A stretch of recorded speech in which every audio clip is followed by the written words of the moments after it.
Hola, ¿cómo están? Hoy estamos...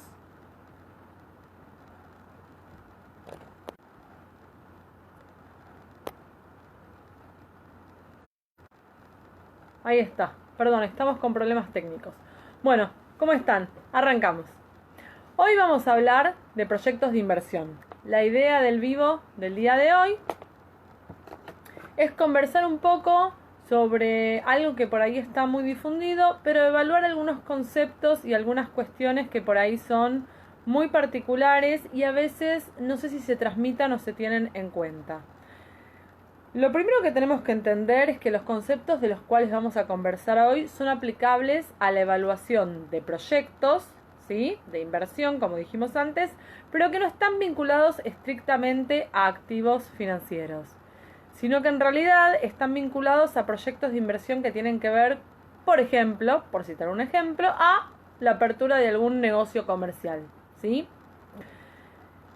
Si bien son aplicables el método de flujo de fondos, que ya lo vamos a conversar, a cuestiones vinculadas a activos financieros, tenemos que entender que hoy vamos a hablar en particular de aquellos casos en los cuales nos proponen, por ejemplo, hacer una inversión, ¿sí?, comprar un bar, poner una fábrica que va a fabricar y comercializar productos, ¿ok? Estamos hablando de inversión en proyectos nuevos, ¿sí?, que recién empiezan, en bienes de capital.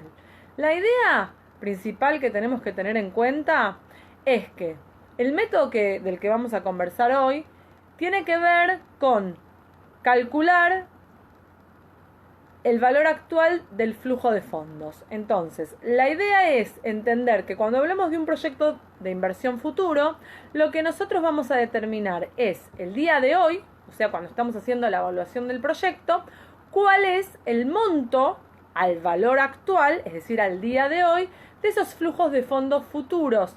¿Qué son los flujos de fondos futuros? Ahí vamos a hablar un poco de lo principal y después hablaremos un poco de las técnicas de evaluación de los proyectos de inversión. Los flujos de fondos futuros en realidad lo que hacen es recoger la proyección periodo a periodo de todos los ingresos que vamos a tener y todos los gastos y egresos que vamos a tener por esa inversión que estamos evaluando. Cuando hablamos de ingresos, hablamos de los ingresos, es decir, del dinero que vamos a percibir por la operatoria propia del negocio. Por ejemplo, si yo me voy a poner un bar para vender minutas, ¿sí?, y cerveza, la idea es que yo compute los ingresos provenientes a la venta de minutas y cervezas, no aquellos ingresos que son extraordinarios. Es decir, cuando armamos el flujo de fondos, tenemos en cuenta los ingresos y egresos propios de la operación, vinculados estrictamente a la operación del negocio, ¿sí?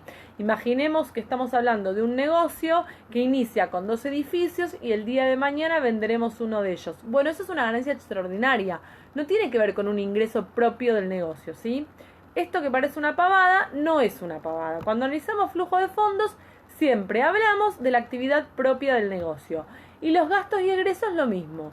Tienen que ver con operatorias ordinarias del negocio que queremos evaluar.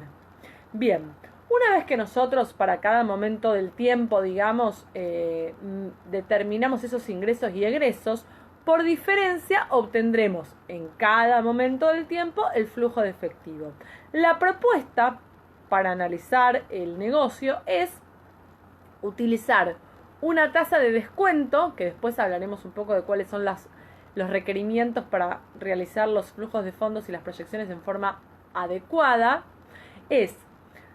Como dije recién, la idea es que esos flujos de fondos futuros nosotros los calculemos al día de hoy con una tasa de descuento apropiada. ¿Qué significa una tasa de descuento apropiada? Una tasa de descuento que recoja el riesgo vinculado a mi negocio, ¿sí? Si yo estoy hablando de abrir un bar en la esquina de mi casa, es decir, en Capital Federal, en la República Argentina, yo no puedo utilizar como tasa de descuento la tasa de los bonos de Estados Unidos, que tienen otro riesgo de mercado, ¿sí? ¿Se entiende lo que voy? Bien. Entonces, ya de alguna forma mencionamos el primero de los 3 pilares que tenemos que tener en cuenta cuando queremos calcular el valor actual de un flujo de fondos? Hablamos de la tasa de corte, ¿sí? O la tasa de rendimiento requerida del negocio. Punto número 1.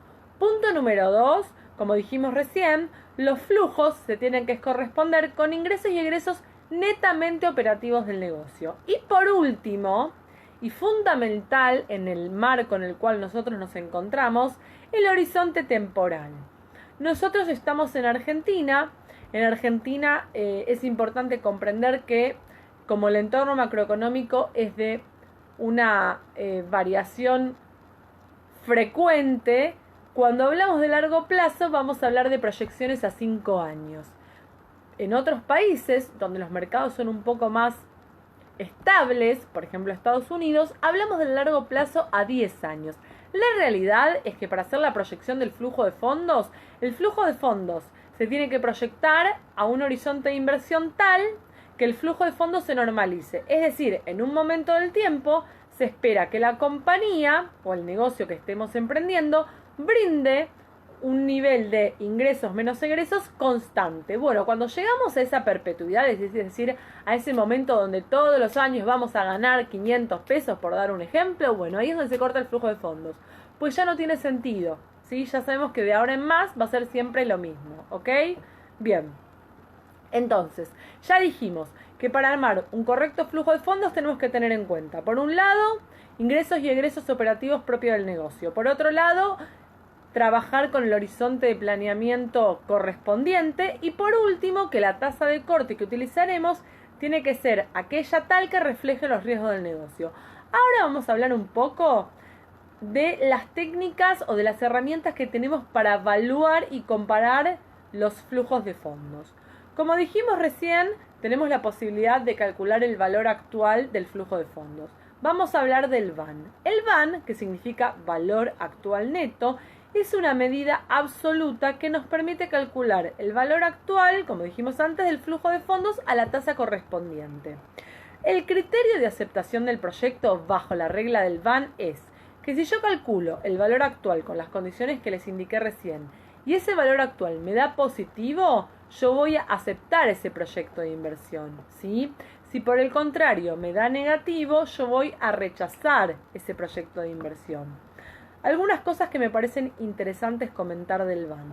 Por un lado, si yo tuviera más de un proyecto de inversión, yo podría calcular el VAN de cada uno de los proyectos y para aquellos proyectos cuyo VAN dé negativo, yo podría directamente excluirlos del análisis, porque yo solamente trabajaré con proyectos cuyo VAN es positivo. Y por otro lado, aquellos que tengan VAN positivo podrán participar de un ranking donde yo podría decidir, bueno, el mejor proyecto es el que tiene el VAN más alto, ¿ok? ¿Por qué? Porque significa que es el que mayor flujo de fondos me va a retribuir el día de mañana, ¿sí? Ese es el criterio de rankear por VAN. Ahora, lo que nos tenemos que dar cuenta es que el criterio del VAN me sirve para analizar un único proyecto, por ejemplo, ¿sí? Yo podría tener un solo proyecto y decidir, por la regla del VAN, si me conviene o no participar del mismo. Por el contrario, vamos a hablar ahora de la regla de la TIR. La TIR, o la tasa interna de retorno, es una medida relativa. Primero vamos a entender un poco de qué se trata la TIR. La TIR es la tasa que hace que el flujo de fondos traído, o sea, descontado al día de hoy, me dé cero. ¿Qué significa esto? Que de alguna manera es la tasa que me permite decidir si voy o no a participar. Eso significa que en términos absolutos la TIR no me sirve como medida de decisión. Es distinto al VAN, ¿ok? En realidad, la TIR es apropiada cuando yo tengo más de un proyecto de inversión. O, por ejemplo, cuando tengo un proyecto de inversión y comparo esa inversión con otra tasa similar del mercado. Ejemplo, me quiero abrir la cervecería en la esquina de casa, la TIR del proyecto me da el 20%, pero si yo voy al mercado de capitales e invierto en algún bono, obtengo el 15%. En ese caso, el ranking se corresponde con que la mejor inversión es la que tiene la tasa más alta, ¿sí? Entonces, para resumir estas dos medidas con las que conversamos, podemos decir que el VAN me sirve como criterio de medición absoluta. Y si yo tuviera un único proyecto, yo puedo realizar el análisis del VAN, ¿sí?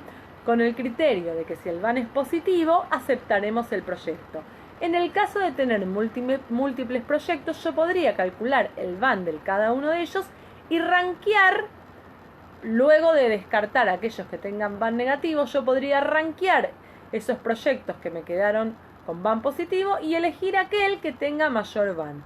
Por el contrario, el criterio de la TIR me permite hacer la comparación como mínimo entre dos proyectos o teniendo un solo proyecto por alguna otra tasa de comparación. Si no, no tiene ningún sentido que solamente calculemos la TIR para un solo proyecto. ¿Ok?